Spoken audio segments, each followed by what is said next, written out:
Et salut les grands trésors. Je suis en bleu de travail parce que je m'apprête à faire de la mécanique sur le camion. Et alors je me suis dit, mais je sais plus si je vous avais partagé cette histoire incroyable. Pour ceux qui ont suivi, au mois de juin, je suis tombée plein de fois en panne de camion. Donc il était garé, il était en garage à Angoulême.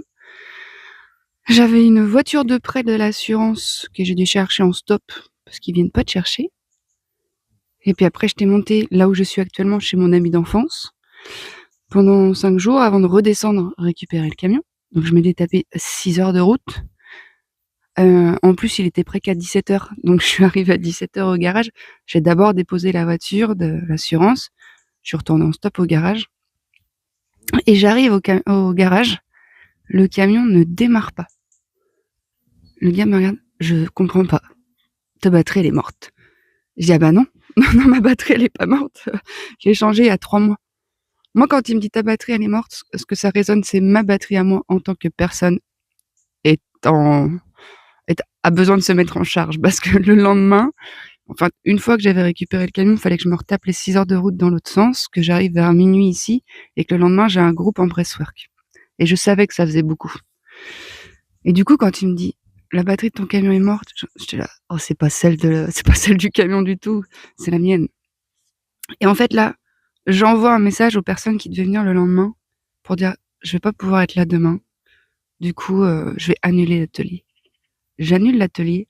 Et là, dans mon corps, il y a quelque chose qui se détend. Et là, le camion démarre.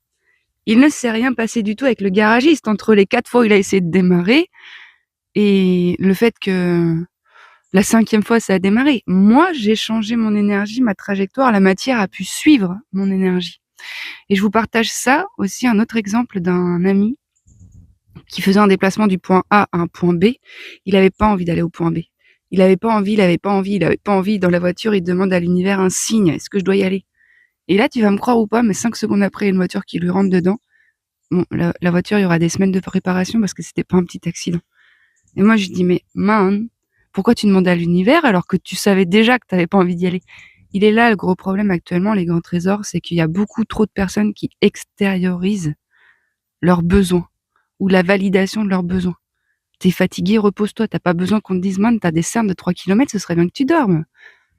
T'as faim parce que ton estomac gargouille, fais-toi à manger, t'as pas besoin qu'on te dise, t'es sûr que t'as pas faim.